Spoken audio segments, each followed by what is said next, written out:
آپ نے سنا ہوگا حضور نے سورہ رحمان کے بارے میں فرمایا ہے، سورۃ الرحمن عروس القرآن، یہ سورہ رحمان جو ہے یہ قرآن کی دلہن ہے۔ جیسے دلہن کو آپ خوشنما لباس پہناتے ہیں، آراستہ پیراستہ اس کو گہنے اور اس کو زیور پہناتے ہیں، تو جس طریقے سے سجاتے ہیں آپ دلہن کو، اللہ تعالیٰ نے ایک سورت قرآن مجید میں یہ ایسی رکھی ہے سورہ رحمان کہ اسے خوب سجایا ہے۔ اس میں الفاظ کا در و بست، اس کا اپنا ایک ڈیوائن میوزک ہے۔ وہ تو اللہ تعالیٰ قراء جو ہے خاص طور پر مصر کے قراء، اللہ تعالیٰ ان پر رحمت نازل فرمائے، ان کی خطاؤں سے درگزر کرے۔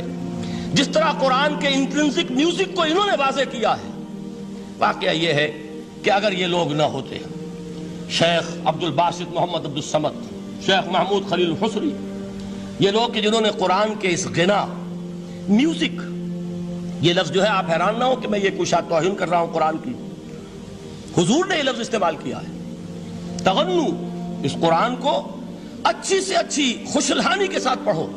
من لم یتغن بالقرآن فلیس منا، جو قرآن کو بہتر سے بہتر انداز میں، اچھی سے اچھی آواز میں، خوشلحانی کے ساتھ پڑھنے کی کوشش نہیں کرتا، وہ ہم میں سے نہیں ہے۔ بلکہ ایک مرتبہ حضور رات کے وقت آپ گشت پر تھے اپنے ساتھیوں کے حالات معلوم کرنے کے لیے۔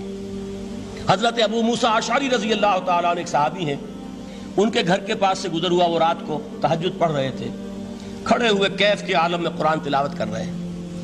حضور کو بہت پسند آئی ان کی قرآت، کافی دیر تک وہاں کھڑے سنتے رہے۔ اب انہیں کیا پتا کون سن رہا ہے۔ بالکل اسی طرح سمجھ لیجئے، ایک بات یاد آئی ہے، حضور فرماتے ہیں کہ جس طرح کان لگا کر اللہ قرآن کو سنتا ہے، کسی چیز کو نہیں سنتا۔ ہمیں نظر نہیں آتا نا، ہمیں معلوم نہیں، ہم قرآن پڑھ رہے ہیں تو سننے والا کون ہے؟ سب سے زیادہ کان لگا کر خود اللہ۔ یہاں اس لیے مجھے یاد آیا کہ ابو موسیٰ اشعری کو کیا پتا تھا کہ کون سن رہا ہے۔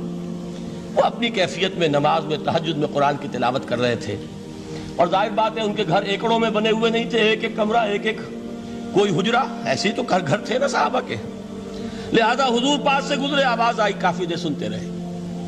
اس کے بعد آپ تشریف لے گئے، صبح فجر میں ملاقات ہوئی تو حضور نے تحسین کے انداز میں فرمایا، یا ابا موسیٰ انک قد اوتیت مزمارا من مزامیر آل داؤد، اے ابو موسیٰ تمہیں تو آل داؤد کے سازوں میں سے ایک ساز اللہ نے عطا فرما دیا ہے۔ جس طرح حضرت داؤد، لہن داؤدی مشہور ہے کہ جب وہ پچھلے پہر رات کو حمد کے ترانے الاپتے تھے، قرآن میں ہے کہ پرندے شامل ہو جاتے تھے ساتھ، اور پہاڑ وجد میں آتے تھے، پہاڑ بھی ان کے ساتھ شریک ہوتے تھے۔ تو جس طرح کا اللہ نے ان کو لہن عطا فرمایا تھا، حضور نے تحسین کے انداز میں فرمایا ہے ابو موسیٰ اشعری، اللہ نے تمہیں بھی آل داؤد کے سازوں میں سے ایک ساز عطا فرمایا۔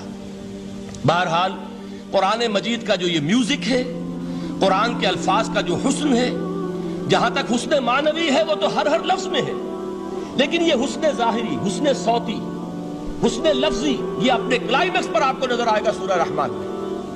لیکن قرآن میں یہ سورت اس اعتبار سے بھی ممتاز ہے، اس کی 4 آیات پر ذرا توجہ کریں گے، عجیب حقائق سامنے آئیں گے۔ جہاں یہ قرآن مجید کے حسن صوت اور حسن لفظی کی معراج ہے، وہیں اس کی پہلی 4 آیات میں 4 چوٹی کی چیزوں کا ذکر ہے، سب سے اونچی چیزیں۔ پہلی آیت کیا ہے؟ الرحمن، ایک آیت ہو گئی۔ رحمان کیا ہے؟ اللہ کا نام ہے۔ کبھی آپ نے غور کیا اللہ کے ناموں میں سب سے پیارا نام کون سا ہوگا؟ رحمان۔ کیوں؟ اس کا مادہ کیا ہے؟ رحمت۔ ہمیں سب سے بڑھ کر جس چیز کی ضرورت ہے وہ کیا ہے؟ رحمت خداوندی۔ نام اچھی طرح سن لیجئے اس حضور کے قول کو۔ حضور فرماتے کوئی شخص جنت میں مجرد اپنے عمل کی بنیاد پر داخل نہیں ہو سکے گا جب تک کہ رحمت خداوندی دستگیری نہ کرے۔ کسی صحابی نے بڑی ہمت اور جرأت کا ثبوت دیا کہ پوچھ لیا، کیا حضور آپ بھی؟ جب آپ نے فرمایا کوئی شخص داخل نہیں ہو سکتا جنت میں محض اپنے عمل کی بنیاد پر جب تک کہ رحمت خداوندی جو ہے وہ دستگیری نہ فرمائے۔ پوچھا گیا کیا آپ بھی؟ آپ نے فرمایا ہاں میں بھی۔ آپ انداز کیجئے کہ اگر محمد الرسول اللہ بھی رحمت خداوندی کے ضرورت مند ہوں تو تاب دیگراں چے رسد، ہماری تو سب سے بڑی ضرورت رحمت خداوندی ہے۔ اب یہ رحمت جو ہے قرآن مجید میں اللہ تعالیٰ کی یہ شان 2 الفاظ کے ذریعے سے آتی ہے، رحیم اور رحمان۔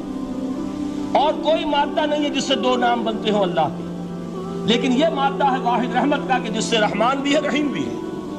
رحیم صفت مشبہ ہے، رحمت دائم ہو جائے گی، مستقل ہوگی تو رحیم کہیں گے، اور رحمان اس میں رحمت کی ہے وہ شان ہے کہ جیسے ٹھاٹھے مارتا ہوا سمندر ہو، ہیجان کی کیفیت، طوفانی کیفیت، رحمت خداوندی کا طوفانی جوش، وہ ہے رحمان۔ آپ تو رہتے اس علاقے میں ہیں، آپ کو معلوم ہے عرب اگر بھوکا مرا جا رہا ہو تو کیا کہے گا؟ انا جوعان۔ پیاسا مرا جا رہا ہو انا عطشان۔ بہت غضبناک ہوگا غضبان، غضبان آصفہ قرآن میں آیا، بہت غضبناک۔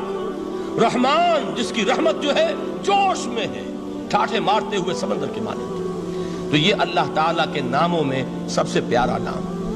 اب آگے چلیے، الرحمن علم القرآن، رحمان نے قرآن سکھایا۔ رحمت خداوندی کا سب سے بڑا مظہر، رحمان کی رحمانیت کا سب سے بڑا مظہر قرآن ہے۔ ان میں جو منطقی ربط ہے اس کو سمجھتے جائیے۔ اچھا آپ یہ سوچئے، جو علم بھی انسان کو حاصل ہوا وہ کس نے دیا؟ اللہ نے۔ سائنس کا علم کس نے دیا؟ اللہ نے۔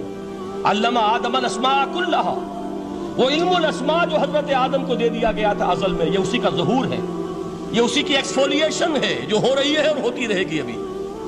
اور دوسرے علم ہے وہ کس نے دی؟ اللہ نے دی۔ لا یحیطون بشیء من علمہ الا بما شاء، مخلوق میں سے کوئی اللہ کے علم میں سے کسی شے کا احاطہ نہیں کر سکتا مگر وہ جتنا اللہ دینا چاہے۔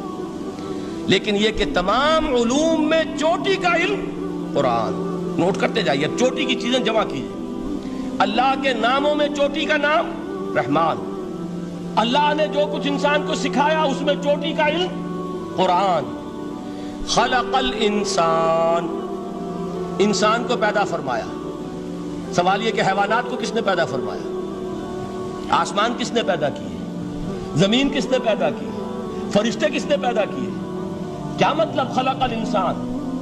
اس کی تمام مخلوقات میں اس کا کلائمیکس، اس کی تخلیق کی معراج، اس کے تخلیق کا نقطہ عروج انسان ہے۔ یہ ہے کہ جو مسجود ملائک بنا ہے۔ وَلَقَدْ كَرَّمْنَا بَنِي آدَمَ وَحَمَلْنَاهُمْ فِي الْبَرِّ وَالْبَحْرِ وَرَزَقْنَاهُمْ مِنَ الطَّيِّبَاتِ وَفَضَّلْنَاهُمْ عَلَى كَثِيرٍ مِّمَّنْ خَلَقْنَا تَفْضِيلًا۔